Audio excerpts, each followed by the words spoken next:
Panorama group, जो सोचता है वो करता है। आपके अपने सपनों का आशियाना। नमस्कार, मेरा नाम ज्ञानेश्वर है और आपने देखना शुरू किया है लाइव सिटी। मेरे साथ रोज की तरह दिल्ली से जुड़ रहे हैं देश के जाने माने सीनियर जर्नलिस्ट अजीत द्विवेदी जी। अजीत जी, आज हम बात मुख्यमंत्री नीतीश कुमार की करेंगे और साथ में महागठबंधन की चर्चा भी करेंगे। देखिए, आज नीतीश कुमार ने महिला संवाद की शुरुआत की है।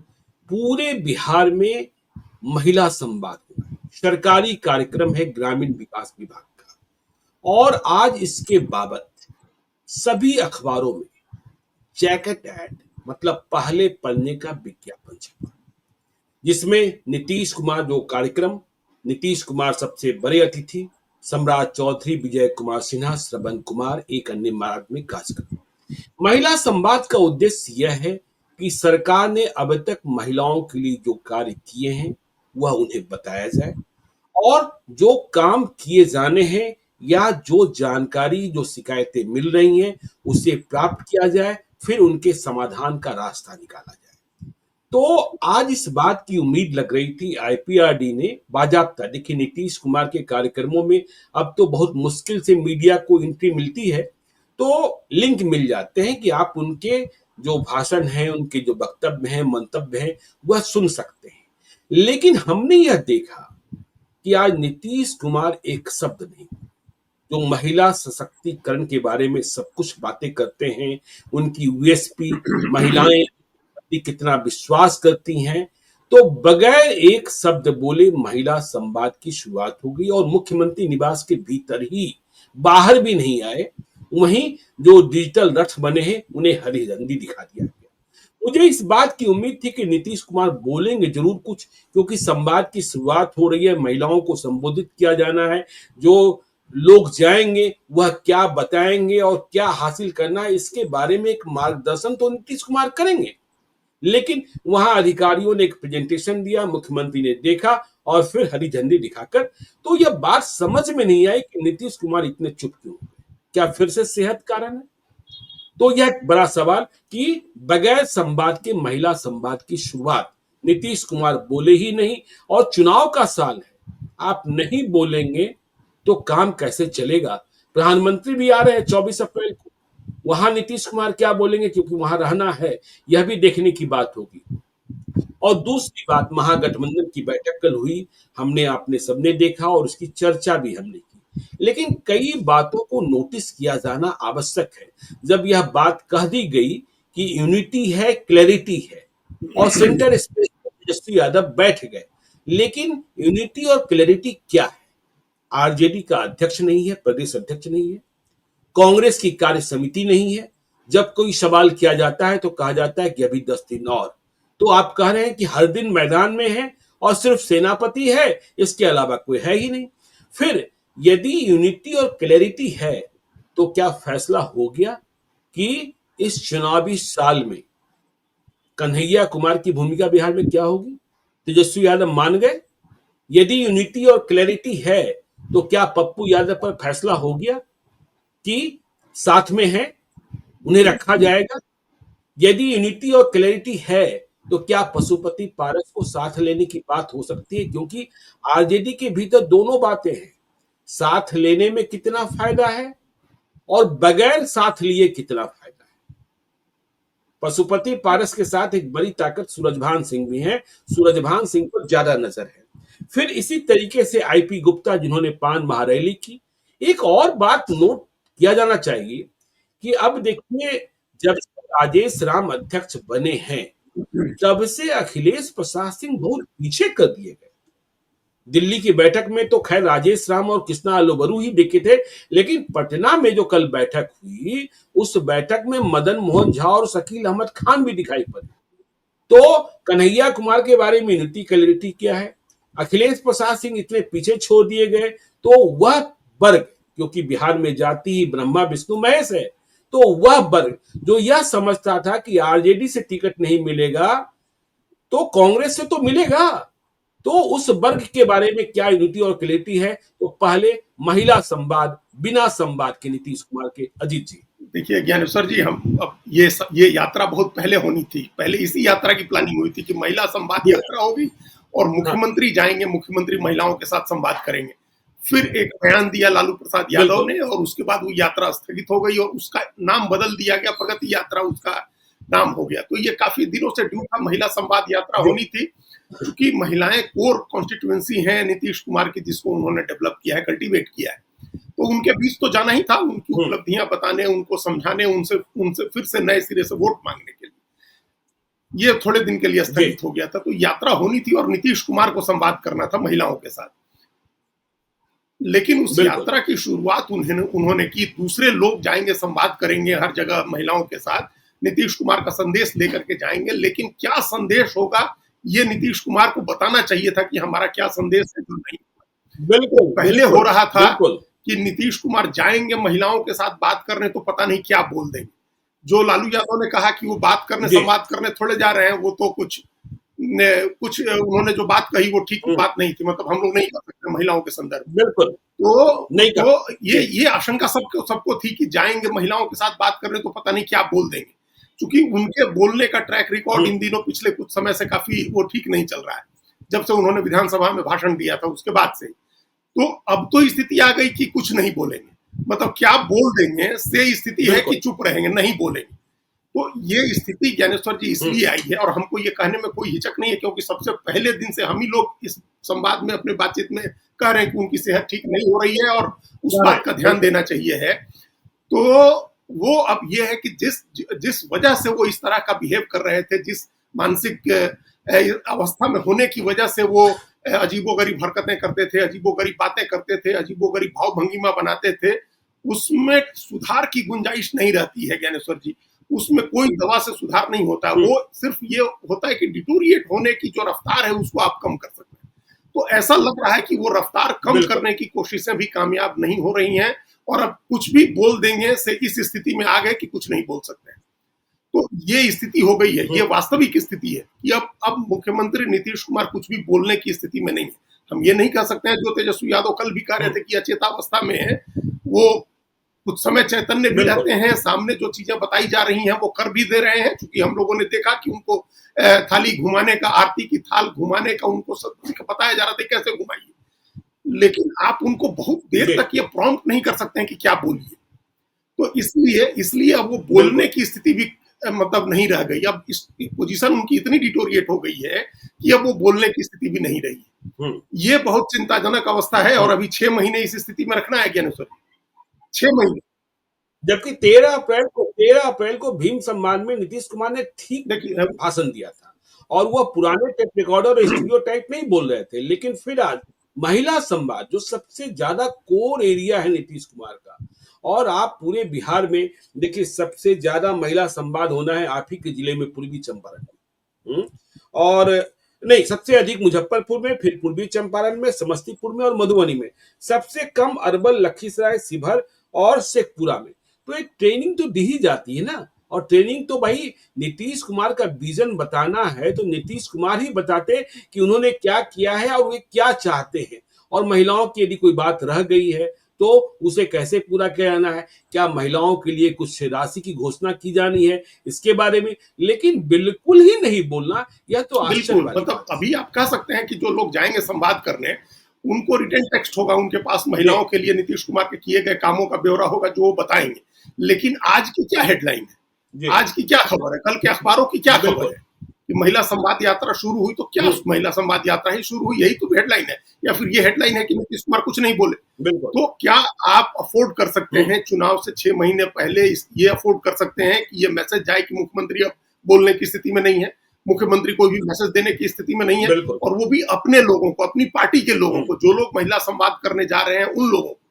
मीडिया से आपको इंटरेक्शन नहीं करना है, जी, महिलाओं से कोई टू वे इंटरेक्शन आपको नहीं करना है, कोई सवाल जवाब के सेशन में आपको नहीं जाना है, आपको अपना मैसेज देना है। एटलीस्ट जो हुँ, कितनी बार आपके साथ बातचीत में हमने कहा, और आपने कई बार इस बात को कहा कि आप किसी अपने भरोसेमंद आदमी को बिठा करके, जिस पर आपको यकीन हो कि वो आपका निगेटिव नहीं करेगा और निष्पक्ष होकर के पत्रकारिता करता है, आप उसको इंटरव्यू दे देते, उसको मैसेज रिकॉर्ड करवा देते, या अपने बिल्कुल। दफ्तर में बैठ करके और रिटर्न मैसेज पढ़ के रिकॉर्ड करवा देते। आज वो मैसेज साथ में जाता, या वो मैसेज आज दिखाया जाता वहां लोगों को। जी, तो ये सब कुछ नहीं हुआ, ये प्लानिंग के लेवल पर भी हुँ, गड़बड़ी है ज्ञानेश्वर जी, मतलब जो लोग साथ में कर रहे हैं उनके प्लानिंग के लेवल पर बिल्कुल। भी गड़बड़ी है।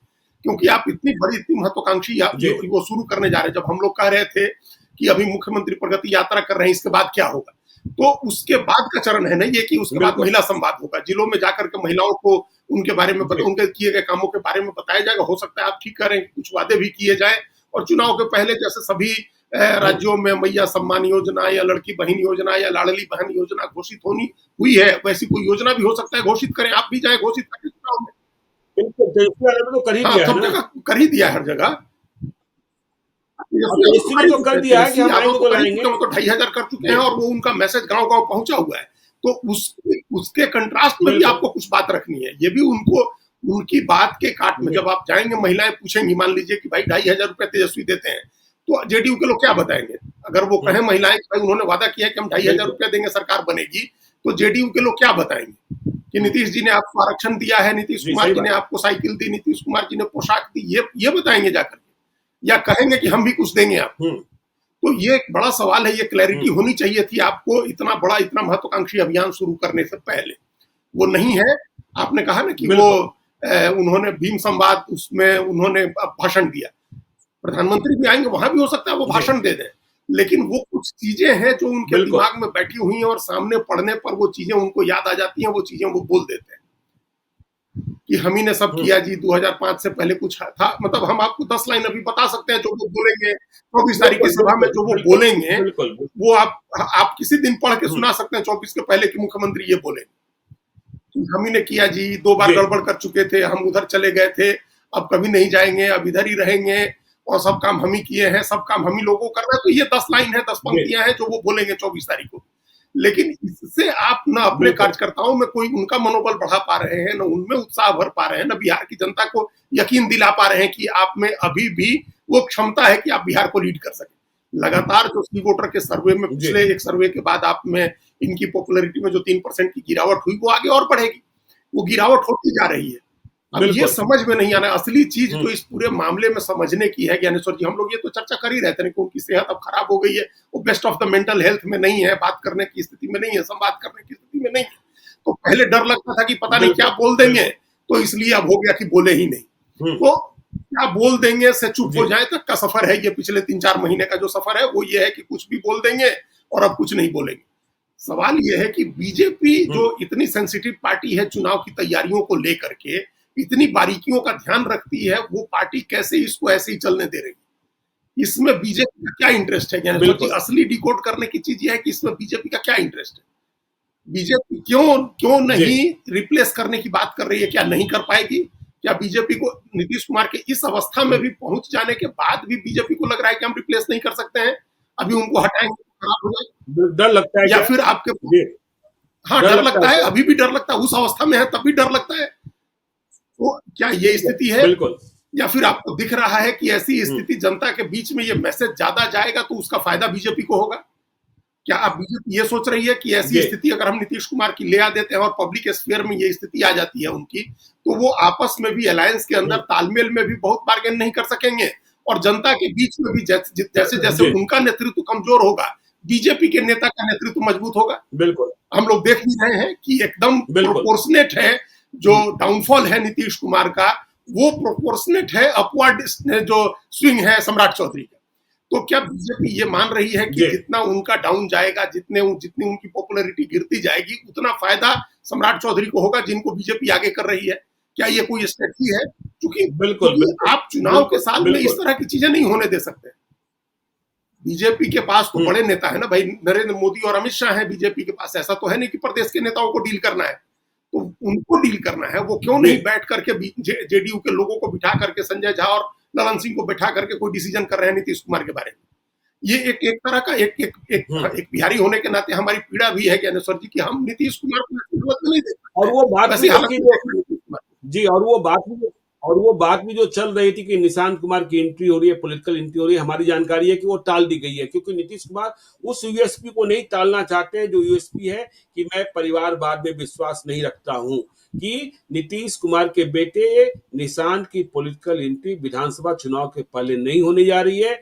यह खबर आ रही है और शायद नीतीश कुमार ने इस पर मुहर लगाई है। चुनाव के बाद क्या होगा यह देखने की बात। उनसे भी अगर कोई बड़ी उम्मीद होती ज्ञानेश्वर जी, निशांत से भी अगर बहुत उम्मीद होती जी, तो बिल्कुल। उनको घुमाया जा सकता था। आप ये कह देते, ये घोषित करके कहते कि हम विधानसभा का चुनाव नहीं लड़ेंगे, अपने पिताजी को आखिरी बार मुख्यमंत्री बनाने के लिए हम घूम रहे हैं।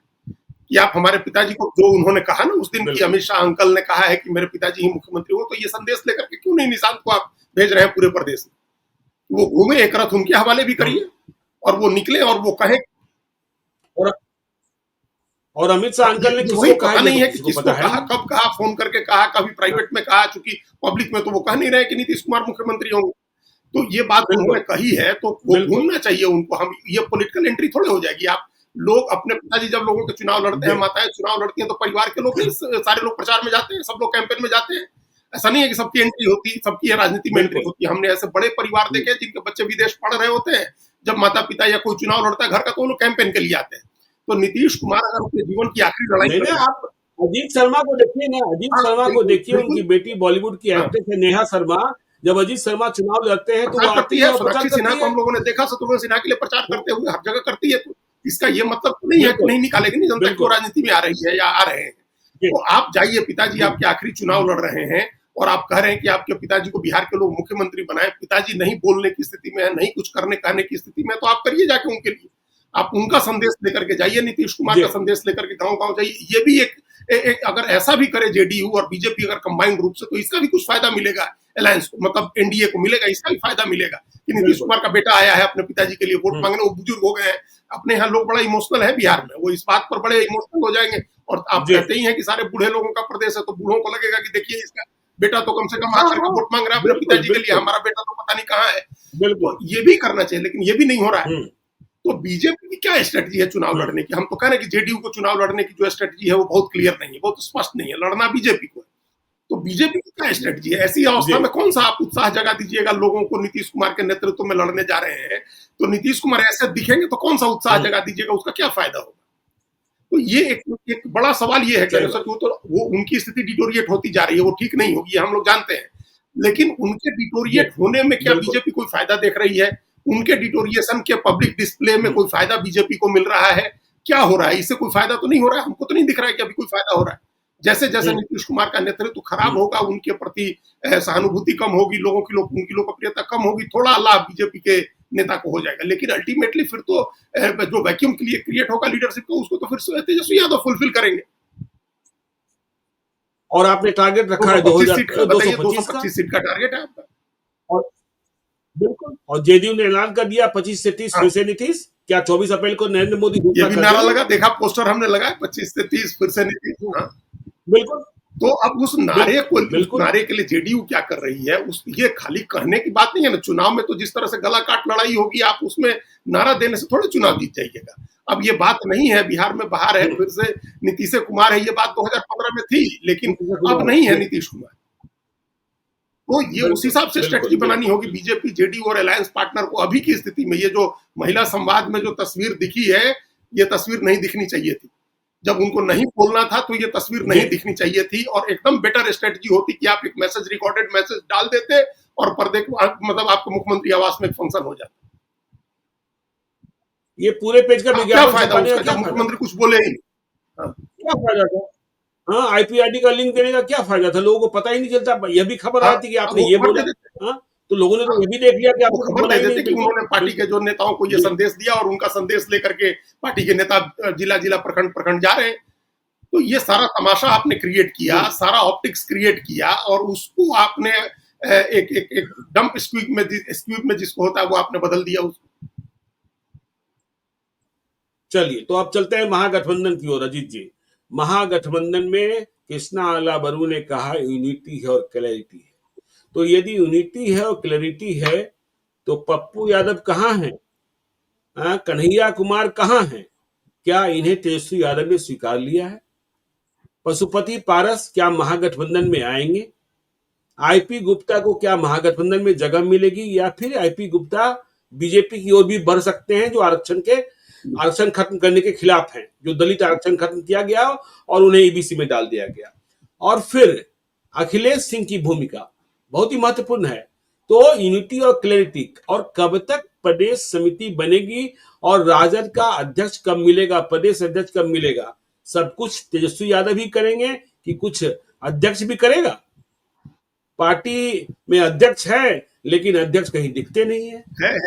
हाँ, तो वही वाली बात हो गई जी। बिल्कुल एक बड़ा सवाल है और ये कई चीजों पर ये आपने कहा ना, ये क्लैरिटी होनी चाहिए थी। अब जैसे पहली बात वहीं से शुरू करते हैं। सबसे पहली बात आपने कही कि कन्हैया कुमार कहाँ है और पप्पू यादव कहाँ है। कांग्रेस का इतनी बड़ी बैठक हुई वहां, ये गठबंधन की जो बात, ये बैठक हुई, ये बड़ी बैठक थी, ये बड़ी पहल थी। इससे आपने एक नैरेटिव सेट किया बिहार में, एक मैसेज बनवाया आपने, और दो बड़े चेहरे जिनको कांग्रेस पार्टी, जिनके चेहरे के दम पर चुनाव लड़ना है। कांग्रेस को कोई कृष्णा अलावरू के दम पर चुनाव तो लड़ना नहीं है, जिनके चेहरे को आपने आगे किया है वही चेहरे नदारद थे।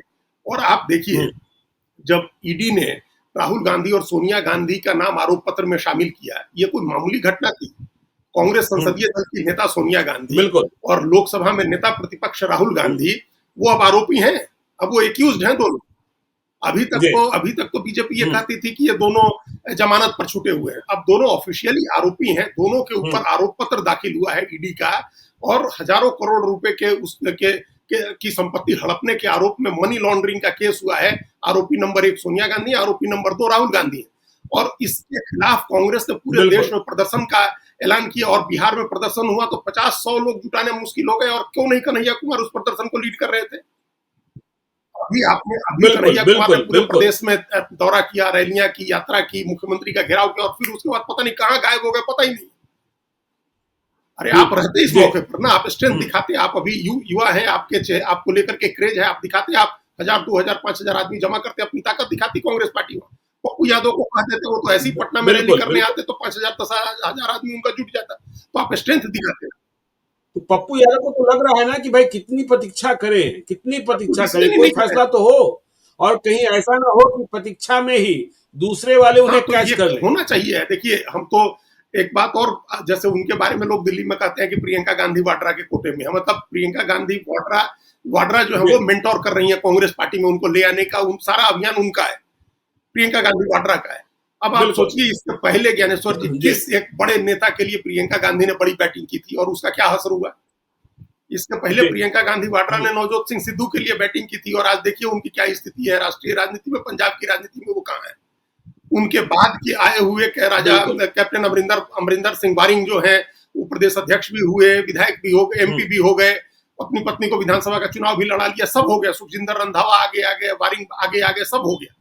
और सिद्धू कहाँ चले गए पता ही नहीं है। तो ये कांग्रेस पार्टी की जो इंटरनल पॉलिटिक्स है राष्ट्रीय स्तर पर, प्रियंका गांधी वाड्रा नहीं गई अहमदाबाद में, इतना बड़ा अधिवेशन हुआ गुजरात में, कांग्रेस ने माइलस्टोन अधिवेशन कहा, प्रियंका वहां नहीं गई। अगर प्रियंका उनकी पैरवी कर रही हैं और उनके सहारे ये हैं, उनके भरोसे हैं, तो क्या पता कि धोखा ही हो जाए।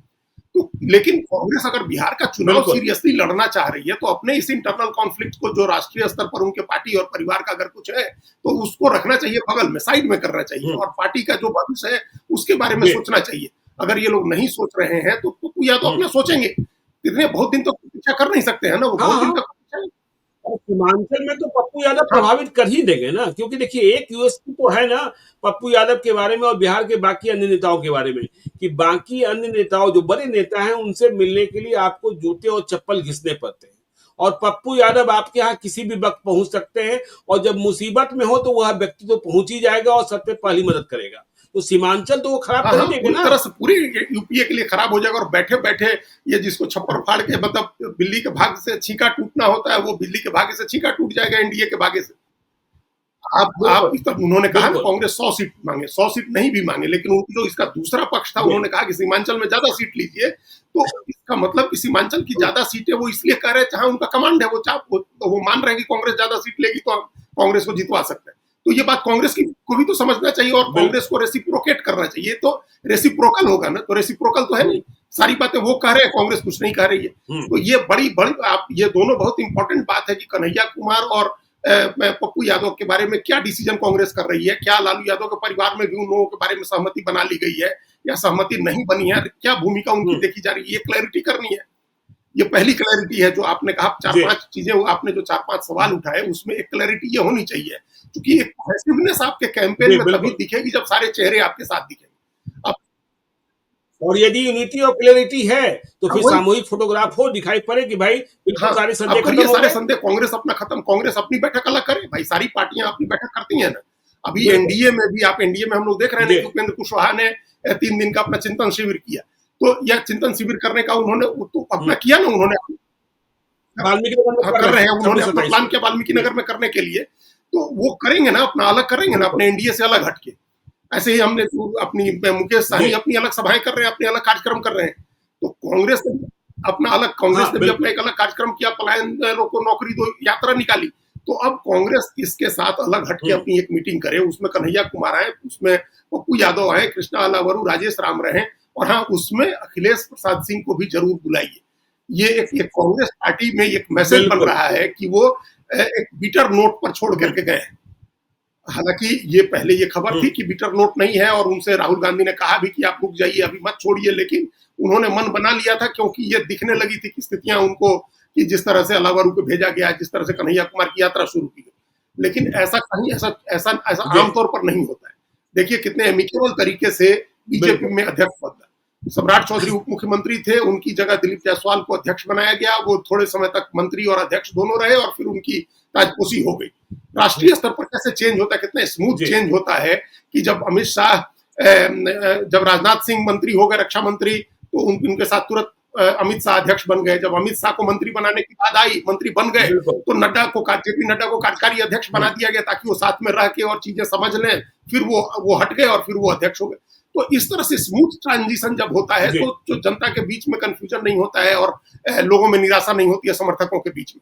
यहाँ ऐसा लग रहा है कि जानबूझ करके कांग्रेस इग्नोर कर रही है अखिलेश सिंह, जबकि उन्होंने 2 साल संगठन बिल्कुल चलाया, और ये 2 साल कांग्रेस के संगठन के लिए काफी अच्छे रहे। कांग्रेस को मजबूती मिली उसमें, जी उन्होंने जो अध्यक्ष बनाए उसमें काफी लोगों को रिटेन भी किया गया, जिला अध्यक्षों को, जिनके बारे में राहुल गांधी कह रहे हैं कि हम सबसे पावरफुल बनाएंगे डिस्ट्रिक्ट प्रेसिडेंट को। तो ज्यादातर डिस्ट्रिक्ट प्रेसिडेंट तो उन्होंने बनाए थे, डीसीसी का जो प्रेसिडेंट होता है। और उनके समय में तो सिर्फ हाँ, लोकसभा चुनाव हुआ ना, एक से तो तीन आप हो एक से गए, तीन हाँ, हो गए, आप एक एक से से तीन तीन हो हो गए, गए। तो हाँ संगठन भी मजबूत हाँ हुआ, लोकसभा में आपकी ताकत बढ़ी, अलायंस सीमेंटेड रहा। ये देखिए, मतलब आरजेडी, कांग्रेस, जी इन सब में सीटों का तालमेल भी बहुत कायदे से हो गया। आपको जितनी सीटें मिलनी थी, और आरजेडी को मिलनी थी, लेफ्ट को मिलनी थी, वो सारी चीजें हो गई। तो अभी तो उसी की जरूरत है ना, वैसे ही जी अमिकेबल तरीके से, वैसे ही सहजता और सद्भाव के साथ सीटों का बंटवारा करना है। लड़ना तो नहीं है ना आपको, लड़ने के लिए आपने बिल्कुल नहीं तालमेल किया हुआ है। तो जो आप बैठक करें, जिस बैठक की हम लोग बात कह रहे हैं, कि कांग्रेस अपनी बैठक अलग करे, अपनी रणनीति अलग बनाए, अपनी प्लानिंग करे, अपनी तैयारी करे, और उसमें पप्पू यादव भी शामिल हो, हम्म कन्हैया कुमार भी शामिल हो, अखिलेश सिंह भी शामिल हो। तो इसका एक यूनिटी का मैसेज तब हम्म जाएगा। इंडिया ब्लॉक की एक यूनिटी अलग है, लेकिन जी कांग्रेस के अंदर पहले यूनिटी दिखानी है, और हम्म, आरजेडी को अपने अंदर यूनिटी दिखानी है, कि भाई अपने प्रदेश अध्यक्ष को बुलाइए, प्रदेश बिल्कुल अध्यक्ष भी बिल्कुल बैठे हैं आपके विचार विमर्श में, और अगर वो नहीं करने की स्थिति में है, तो उनको बदलिए, उनकी जगह कोई दूसरा प्रदेश अध्यक्ष ले आइए। जो चर्चा हम लोग काफी समय से सुन रहे थे, मंगनी लाल बिल्कुल मंडल आए थे, तो ये चर्चा थी कि अध्यक्ष बनेंगे, उनकी उम्र ज्यादा है, मान लीजिए नहीं बनाए, तो कोई अति पिछड़े समाज का दूसरा व्यक्ति अध्यक्ष बना दीजिए। अगर उस लोग को आप टारगेट कर रहे हैं जी तो, या राजपूती कोई बनाना है, दूसरा बना दीजिए। मतलब ये डिसीजन करिए। ये यूनिटी की तस्वीर नहीं जा रही है। दो घटक दल, बिल्कुल दो सबसे बड़े घटक दल जो हैं, वो आरजेडी और कांग्रेस हैं। इन दोनों में यूनिटी का मैसेज नहीं है। और इसी तरीके से कांग्रेस की है ही नहीं, वर्किंग कमेटी कांग्रेस की वर्किंग कमेटी नहीं है, और हाँ मदन मोहन झा के 5 साल जमाने से से नहीं है नहीं है। वर्किंग कमेटी, 5 साल से प्रदेश की कमेटी नहीं बनी। जी तो बिल्कुल 3 अध्यक्ष आ गए, तो आप बिल्कुल संगठन की मजबूती की बात है। ये आपको ये फटाफट करना चाहिए था। ऐसा नहीं है कि कोई नए नाम ले आएंगे, कोई मंगल ग्रह से नाम तो ले नहीं आने हैं। नाम तो आपके पास है, एक सूची बना जी करके अखिलेश सिंह ने दी थी, और एक सूची मोहन प्रकाश ने भी दी थी। दोनों सूची कांग्रेस पार्टी मुख्यालय में है। उसको आप राजेश राम को और कृष्णा अलावर को बिठा बिल्कुल करके उसमें काट छाट कर लीजिए, जैसे अभी आपने डीसीसी में किया।